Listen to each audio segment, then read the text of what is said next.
Hey everybody, welcome back to the channel. We have some breaking news today. Peter Thiel has decided to step down from Meta, or Facebook's board. Now we're going to talk about this because Peter Thiel is the Thiel. I got so many corrections in the last video for that. Peter Thiel, not Thiel with an H, Thiel, is the chairman and co-founder of Palantir Technologies. The reasons behind him stepping down from Meta's board were really interesting to explore, and I want to break down and analyze that today. And then I want to talk about what the impact is for Palantir. So let's read a little bit from this Bloomberg article here. Peter Thiel is leaving. His focus will be on backing Blake Masters, JD Vance, and others who advance the Trump agenda, the person added, referring to Republican candidates for U.S. Senate. Peter is truly an original thinker who can bring you and your hardest problems to get unique suggestions, which is what Zuckerberg said in a statement. He has served on our board for almost 2 decades. He was the first investment into Facebook. I think the initial angel investment of $500,000 for about 7% of the company. And we've always known that at some point he would devote his time to other interests.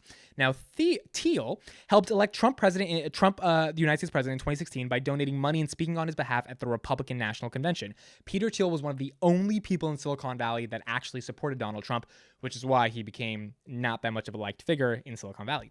When Trump became president, Thiel worked on his transition team while nominating colleagues to fill governmental positions, who served as the chief technology officer. Thiel has continued to support Trump while meeting with members of the Republican Party and members of the right.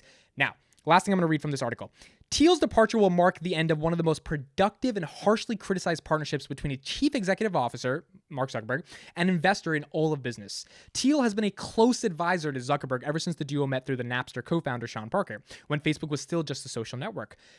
Thiel was instrumental in shaping Zuckerberg's ethos during the early days of Facebook and its relentless pursuit of growth. So in 2004, 2005, Thiel finds Zuckerberg, and he's like, yo, Facebook's going to be give. Let me dump $500,000 into the company. It ends up becoming, I think, like a 5,000x return after IPO when Thiel mostly sold out all of his shares. So one of the greatest investments of all time. At the time, Facebook was one of the largest tech IPOs. But he stays on the board. And if you don't know what a board of director is, it's basically this group of people that decide for key decisions for the company's trajectory and the company's growth. And Thiel was on the board of directors since 2005. Reed Hastings was also on the board of directors, who is the co-founder of Netflix, and he stepped down in 2019. Reed Hastings did not like that Peter Thiel was supporting Donald Trump. In fact, there were some internal emails that I tweeted about that were, I don't know if you could say they were leaked, but they were exposed, where Reed Hastings literally emails Thiel and was like, hey, I really hate that you're supporting Donald Trump, and like, this is not good for the board. And 3 years later, Hastings stepped down.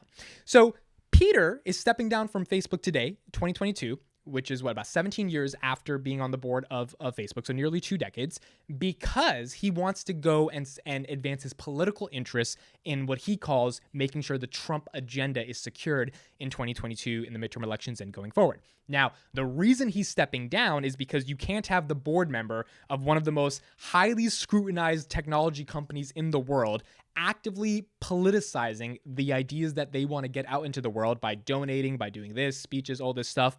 And still have Facebook look in a good light. Now, you can say that a board member should be able to have these type of political opinions and be able to voice them, freedom of speech, all that stuff is fine. So legally, it's totally fine. Like, you could definitely do it. The problem is, what is that going to do for Facebook, the company, in terms of its public perception and its PR? And obviously, Zuckerberg and Thiel must have came to the decision that it's not going to look good on Facebook, especially given the recent price action that has happened for Facebook. And it would make more sense if Facebook was not involved with Peter Thiel anymore, given he was going to be so aggressively pursuing the advancement of this Trump agenda. One of the other things that's important to note here is that a lot of people blame Facebook for Trump becoming elected. I personally don't do that. I think that's a really silly argument. But a lot of people say that there was so much political advertising, and then you bring up the Russia stuff, which is a whole other thing that I think is also kind of insane. But nonetheless, people blame Facebook for the rise of Trump, particularly because the algorithms on that platform made it more likely that people were going to be able to find out about Trump. The advertising sometimes had misinformation in it. And like Zuckerberg's very clear, he's like, if a TV ad has misinformation in it, like the TV ad is not going to stop the advertiser from campaigning. So like, we're not going to check misinformation. This was his sort of famous exchange with Alexandria Ocasio-Cortez, which was when he was called to the Senate. So ultimately, people blame Facebook for the reason Trump got elected. I personally think that's a little bit silly, but that's a lot of what the mainstream narrative is out there in regards to Trump becoming elected. As a result, Peter Thiel decides to leave. Now, whether you like Trump, whether you don't like Trump, whatever your opinions are on Trump, Peter Thiel is allowed to support whoever he wants to support. Anyone in America is allowed to support and voice their own political opinion. Obviously, the consequences of you voicing your political opinion can be very bad for a business. This is why businesses tend not to be political, even though that's not necessarily the case anymore, which is why it makes sense theoretically for him to step down from the board if he so aggressively wants to pursue this political agenda going into the midterm elections and beyond, so that Facebook is not associated with it, given Facebook already has a ton of ESG concerns. Whether you think him liking Trump doesn't have an impact on Facebook because you personally like Trump is fine, but a lot of the world objectively does not like Trump. And as a result of them not liking Trump, that blame will go indirectly to Facebook, actually explicitly to Facebook, because you have someone who is on the board of Facebook actively campaigning and supporting Trump. And that's sort of the reason why this happened. So why and how does this affect Palantir? Now, I wanted to talk about a couple things. Number one, Peter Thiel is obviously the co-founder of Palantir. He's not involved, I would think, in the day-to-day operations of Palantir because he's a very busy guy. He's the chairman of the board. Maybe he is. I don't necessarily know. He's obviously involved in key decisions, but he's not like the CEO, like Alex Karp running the entire show. Alex Karp, who's the CEO of Palantir, has a fundamentally different perspective on the world than Peter Thiel does. Peter Thiel believes in this sovereign, individualistic, libertarian mindset for how the world should be operated and how the world should be governed. Alex Karp has literally called himself a socialist, right? So when you have someone who is a self-proclaimed socialist at the intersection of someone who is a libertarian at the highest of extremes, that would tend to be a very polar opposite intersectional relationship that happens. As a result of that, I think you get a phenomenal company. Like, I truly think those two philosophies coming together produces a company that most people would never be able to produce in their life because it's those once-in-a-generation lifetime companies. But there is this internal disagreement between Karp and Thiel. Now, they've been able to maintain their relationship, which is a very intimate relationship, over the past, 20 years of being co-founders of this company, even though they vastly politically disagree with each other. I mean, Karp has been shown on videos saying how much he despises Donald Trump, whereas Thiel obviously is one of his most prominent backers. Peter Thiel supporting Donald Trump and supporting Donald Trump to such a degree that he believes, and Zuckerberg believes, it's best for him to step out of the Facebook board that he's been a part of for the past 17 years because of how that negative perception will inflict the company, and because he probably wants to just go harder and harder on Trump and he doesn't want that relationship to mess up Facebook, means that he's serious about his support for Trump. Not just serious as in, like, yeah, I'm going to throw him a couple $1 million, but he is serious in his support for and I shouldn't just say Trump, the Trump agenda, meaning he's backing candidates that are explicitly focused on on sort of the America First ideals that Trump wanted to focus on as well.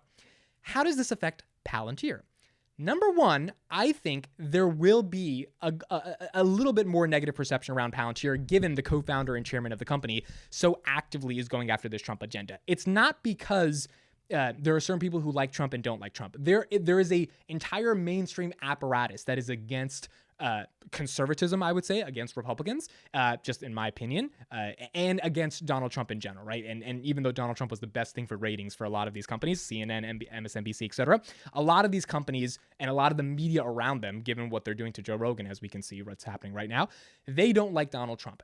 Any association with Trump and a company, which is why so many companies actively try to stay away from Trump. Again, this is not my opinion. This is me explaining why companies think about in this sort of way, is to make sure they don't have that negative association and negative press on them because they don't want to be associated with Trump. It's the reason why Google dropped contracts with the United States federal government because they felt like if they were serving the interests of the United States, that would have some type of negative perception. That's one of the main reasons why Palantir is on an island by itself and why I think it'll be a potentially multi-trillion-dollar company, because it's like doing the things that other people aren't willing to do, and it's taking this sort of mission-oriented stance. But nonetheless, when you're connected with Trump and republicanism and conservatism as a business, there is so much media that is mainstream that is against that you don't want that coverage going on you. I believe in the short term there will be some negative impact with Peter Thiel being so aggressively supporting a Trump agenda and being the chairman of Palantir. Now, do I necessarily think that's going to mean investors start selling off the stock or they don't want to be associated with it or funds start dumping it? No. I do think there's going to be a negative perception in the mainstream for how people are going to think about Palantir, the company, just like there is right now, which is they think it's like a data profit CIA machine. But I don't necessarily think that means it's going to result in a stock trade-off, right? Where people are just like, I'm going to sell my shares. I don't like this because this guy's part of Trump. I mean, some people have already done that, but I think if you're invested in the company, you know something a little bit more deeper. So short-term impact, there will probably still be negative stains on the company because of its association with Peter Thiel, whether it's fair or not. for it to be associated with the hatred of Donald Trump that does exist in this country, that hatred is going to sort of permeate into Palantir as a result of them being associated so closely with Peter Thiel. However, long term, I think this has no impact, because at the end of the day, Palantir is solving problems, right? When like growth solves everything. If they're able to grow 30% year over year, 35% year over year, if they're able to show in this next Q4 earnings call that's coming up that they're growing and that they're expanding and that they have all these new partnerships, and you can see the stuff they're doing with vaccine distribution, you can see the stuff we're doing with the World Food Program, you can see the stuff they're doing to transform supply chains in a time in which supply chains need to be transformed and need to be optimized, because if they're not, inflation is going to go absolutely bonkers. So like, we got to fix these supply chain bottlenecks. Palantir is doing the work that most companies are not able to do because they don't have the technology or the data analytics capabilities to actually do those things in a meaningful way. As a result, I've said this many times, I feel like the negative perceptions of Palantir are going to go away as it becomes the modern operating system for the enterprise. It's just that simple. As a company gets so deeply ingrained into the fabric of all these different clients that they work with, meaning they have to grow to start working with all those different clients, there's going to be positive results for those clients. When AT&T is saving $10 million here, or when supply chains in Alaska are more efficient because they're able to use Palantir software, like when all these things start happening on top of each other, and I just did a video of the last 14 deals, and I actually missed a couple of deals, recapping what they've done over the past 2 months, you start to stop caring about perceptions and you start caring about results. So for example, Facebook has a lot of negative perceptions on it right now. Tomorrow, if they said, hey, we're doing $45 billion per quarter in revenue from advertising, where they traditionally do about $33 billion, that was the last quarter. That's something, I don't know, high percentage growth, but $45 billion compared to $33 billion is insane. Investors will buy the stock. They will not care about this ESG stuff. They will not care about the metaverse. Like, if you have results, you are going to win. The problem with Facebook right now is their daily active users dropped from like 1.95 billion to 1.93. And that showed that, oh, and you're losing $10 billion a year on this metaverse for virtual reality stuff. Like, we feel uneasy here. The market's already selling off. Inflation is high. We're probably going to sell you off, right? We're going to put our money into like Google or Amazon that have a little bit better earnings.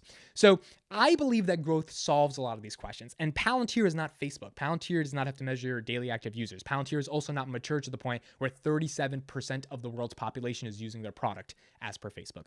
Palantir is one of those companies that is in the prime moment over the next 4 or 5 years for it to grow exponentially and for it to actually be able to actualize the thesis that they have to become the modern operating system for the enterprise. If they are able to do that, I do think a lot of this Peter Thiel Trump stuff is not necessarily going to affect the company at scale. Now, is that going to stop them from getting certain clients? Because, like, for example, Ben & Jerry's is a very mission-oriented company. They tweet some interesting things a lot of times around missions, and it's weird for them to be so mission-oriented because a lot of times, you know, they don't necessarily know everything that's going on. So would they work with a company like Palantir? Probably not, right? Even though they could probably operationalize and make more efficient their supply chains for ice cream tomorrow if they started integrating Palantir Foundry. But given the perceptions of Palantir and given the type of company Ben & Jerry's is, they probably will never do that.